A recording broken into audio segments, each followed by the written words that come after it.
Ar-Rahmanur Rahim. Ar-Rahmanir Rahim. Ismani dalani ala annahu ta'ala dzur rahmatil wasi'atil 'azimatil lati wasi'at kulla syai'in wa ammat kulla hayyin wa katabaha lil muttaqina al muttabi'ina li anbiya'ihi wa rusulihi. Ar-Rahman Ar-Rahim. Ini ada dua nama daripada nama-nama Allah disebutkan di sini, yang keduanya menunjukkan bahwasanya Allah Subhanahu wa taala zat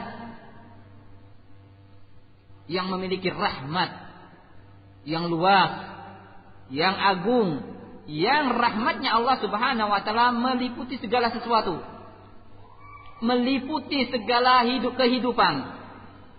Dan Allah Subhanahu wa taala menetapkan rahmat ini asalnya adalah untuk kaum yang bertakwa, yang mengikuti para nabinya dan para rasulnya. Fahaula ilahumur rahmatul mutlaqah. Maka bagi mereka lah siapa? Orang-orang yang bertakwa, yang mengikuti para nabi dan rasulnya, yang berhak untuk mendapatkan rahmat yang mutlak. Waman adahum, adapun selain daripada orang yang bertakwa, falahum nasibun minha, hanya mendapat jatah saja, kecipratan saja daripada rahmat-rahmat Allah Subhanahu wa taala. Daripada rahmat-rahmat Allah Subhanahu wa taala. Jadi bismillahirrahmanirrahim, Allah itulah lafzul jalalah yang menunjukkan bahwasannya Allah Subhanahu wa taala itu adalah yang berhak untuk diesakan di dalam peribadatan, karena memiliki sifat-sifat yang ilahiyah, yang itu adalah merupakan sifat kesempurnaan dari segala sisi. Dari segala sisi. Oleh sebab itu Allah itu dikatakan itu adalah Ismullahil A'zam, nama Allah yang paling agung, yang mana nama Allah Subhanahu wa taala dia disifati oleh nama-nama yang lainnya. Allah Ar-Rahman Ar-Rahim. Nanti Maliki Yaumiddin. Itu adalah semuanya adalah sifat daripada lafzul jalalah tersebut, Allah tersebut. Sebaliknya yang lainnya tidak pernah disifati oleh Allah, tidak pernah kita dapat Ar-Rahman Allahi, tidak. Namun sebaliknya, yang ada adalah Allah, yang nama-nama yang lain mengikuti nama Allah. Tidak pernah nama Allah mengikuti nama yang lainnya. Ini dikatakan bahwasanya lafzul jalalah Allah itu adalah Ismullahi Al-A'zam. Wa alam anna minal qawaidi al-muttafaqi 'alaiha baina salafil ummati wa immatiha al-iman bi asma'illahi wa sifatihi wa ahkamis sifat. Dan ketahuilah bahwasanya merupakan kaidah-kaidah yang tidak diperselisihkan di antara salaful ummah dan imam-imamnya, beriman dengan nama-nama Allah dan sifat-sifat Allah serta hukum-hukum yang terkandung di dalam sifat tersebut. Ini merupakan suatu kewajiban bagi kaum mukminin, dia beriman dengan nama-nama, kemudian dengan sifat-sifat serta hukum-hukum yang ada di dalam sifat-sifat tersebut. Bagaimana cara mengimaninya?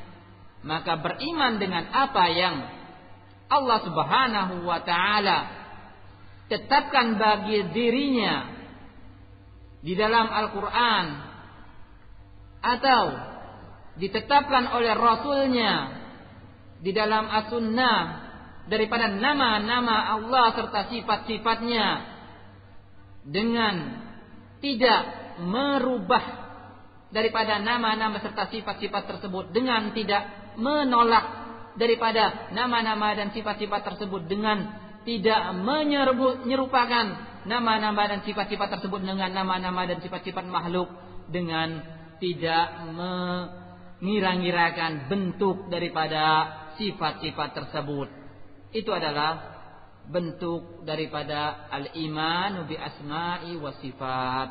Fa yu'minu matalan bi annahu rahman rahim. Maka mereka ahlu sunnah, kaum mukminin, misalnya mereka beriman dengan Rahman dan Rahim. Dua nama daripada nama-nama Allah, Rahman dan Rahim. Apa sifat yang terkandung di dalam dua nama ini? Dzur-Rahmah, zat yang memiliki rahmat. Zat yang memiliki rahmat. Berarti Rahman dan Rahim itu adalah dua nama daripada nama Allah. Dzur-Rahmah itu adalah sifatnya. Sifat yang terkandung di dalam nama Rahman dan sifat yang terkandung di dalam nama Rahim. Dzur-Rahmatil lati tasafa biha, zat yang memiliki rahmah yang itu merupakan sifatnya. Al-muta'alliqatu bil marhum, yang rahmat dan Allah Subhanahu wa taala ini adalah berkaitan dengan yang dirahmati. Itu hukumnya.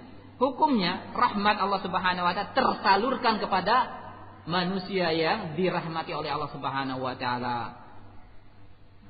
Fan ni'am kulluha, kenikmatan semuanya itu adalah asarun min asari rahmatihi, itu adalah bentuk daripada bentuk-bentuk rahmat Allah Subhanahu wa taala. Asar daripada pengaruh rahmat Allah Subhanahu wa taala. Wa hakada fi sa'iril asma. Demikian juga di semua nama-nama Allah, mesti setiap ada nama Allah itu tidak lepas daripada tiga perkara. Penetapan terhadap nama tersebut, bahwasanya itu adalah nama daripada nama Allah. Yang kedua, kandungan sifat yang ada dalam nama tersebut. Kemudian hukum daripada sifat tersebut. Contohnya, yuqalu fil alim. Al-alim itulah nama daripada nama Allah, artinya Maha mengetahui. Innahu alim, Allah Subhanahu wa taala Maha mengetahui. Du ilmin, itu adalah sifatnya, zat yang memiliki ilmu. Sekarang apa hukumnya? Ya'lamu bihi kulla syai'in, mengetahui segala sesuatu. Tidak ada sesuatu apapun yang tersembunyi melainkan diketahui oleh Allah Subhanahu wa taala. Qadir contohnya. Itu adalah nama daripada nama Allah, Qadir. Maha kuasa. Du qudrah, yang memiliki kekuasaan, kemampuan. Yaqdiru ala kulli syai'in, yang mampu untuk berkuasa atas segala sesuatu. Dan ini bisa dipraktekkan di dalam nama-nama Allah Subhanahu wa taala yang lain. Dan kita cukup sampai di sini dan kita lanjutkan pada kesempatan berikutnya. Wallahu a'lam bissawab. Wassallallahu ala nabiyyina Muhammad wa ala alihi wa ashabihi wa sallam. Subhanakallahumma wa bihamdika asyhadu an la ilaha illa anta wa astaghfiruka wa atubu ilaik. Disebutkan oleh Al-Hafidz As-Sa'di rahimahullah bahwasanya di dalam yang merupakan kaidah ahli sunnah wal jamaah, mereka beriman dengan nama-nama Allah dan sifat-sifatnya. Kita semua mengetahui yang merupakan prinsip dasar ahli sunnah wal jamaah, yaitu mentauhidkan Allah Subhanahu wa taala dengan tiga bentuk tauhid. Tauhid ar-rububiyah, mengesahkan Allah, menunggalkan Allah dalam bentuk ar-rububiyah, meyakini kalau Allah Subhanahu wa taala sebagai satu-satunya Rabb yang menciptakan, yang mengatur alam semesta, yang mematikan dan menghidupkan, dan yang mendatangkan rizki. Itu adalah tauhid ar-rububiyah. Yang kedua, tauhid al-uluhiyah. Adapun tauhid ar-rububiyah yang pertama, untuk tauhid ar-rububiyah, sekalipun kaum musyrikin Arab yang Rasulullah sallallahu alaihi wasallam diutus di tengah mereka, mereka tidak mengingkari tauhid ini. Wa in sa'atahum man khalaqas samawati wal arda la yaqulunna Allah.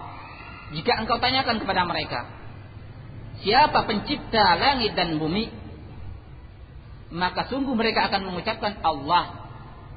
Ini adalah suatu yang tidak diingkari oleh kaum musyrikin sekalipun.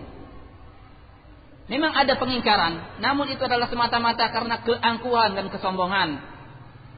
Fir'aun, ana rabbukumul a'la, mengatakan aku adalah Rabb kalian yang paling tinggi, namun itu adalah semata-mata kesombongan. Karena di dalam ayat yang lain, walaqad alimta ma khalaqas samawati wal arda basair, sungguh engkau telah mengetahui wahai Fir'aun, pencipta langit dan bumi, pencipta langit dan bumi. Artinya Fir'aun sendiri mengetahui. Cuma semata-mata karena istikbar daripada Fir'aun. Dan iblis pun mengakui akan rububiyah Allah Subhanahu wa taala. Buktinya dengan kata-kata Rabb. Rabbi amdirni ila yaumi yub'atsin. Rabbku, tundalah siksaan bagiku sampai hari mereka dibangkitkan. Artinya dia kata-kata ketika mengatakan Rabbku mengakui akan rububiyah Allah Subhanahu wa taala. Ini iblis pun sekalipun. Tapi seseorang mengakui tauhid rububiyah semata, maka tidaklah hal tersebut memasukkan dia ke Islam. Belum memasukkan seseorang ke dalam Islam semata-mata dia bertauhid dengan tauhid ar-rububiyah. Buktinya kaum kufar musyrikin dan iblis sekalipun yang mengakui akan rububiyah Allah Subhanahu wa taala tidak menjadi muslim. Baik, yang kedua itu tauhid al-uluhiyah. Tauhid al-uluhiyah dengan seseorang meyakini bahwasannya Allah Subhanahu wa taala lah satu-satunya yang berhak untuk diibadahi. Satu-satunya yang berhak untuk diibadahi. Dan ini tauhid inilah disebabkan diturunnya para rasul dan diutusnya para rasul, para nabi, dan diturunkannya kitab-kitab dalam rangka untuk menegakkan tauhid ini. Tauhid al-uluhiyah, pernyataan bahwasanya peribadatan hanya semata-mata dipersembahkan kepada Allah Subhanahu wa taala dengan tidak menyekutukan Allah Subhanahu wa taala dengan sesuatu apapun daripada makhluk. Tauhid yang ketiga yang kita ada di hadapannya yaitu tauhid al-asma wa sifat, dengan kita meyakini setiap nama-nama dan sifat-sifat yang Allah Subhanahu wa taala tetapkan untuk dirinya sendiri di dalam Al-Qur'an atau ditetapkan oleh Rasulnya sallallahu alaihi wasallam di dalam As-Sunnah, dengan tidak menolak daripada nama-nama dan sifat-sifat tersebut, dengan tidak merubah daripada nama-nama dan sifat tersebut, dengan tidak merekayasa bentuk daripada nama-nama dan sifat-sifat tersebut, dengan tidak menyerupakan nama-nama dan sifat tersebut dengan nama-nama dan sifat makhluk. Ini adalah tauhid al-asma wa sifat yang terkandung di dalam kata-kata Ar-Rahmanir Rahim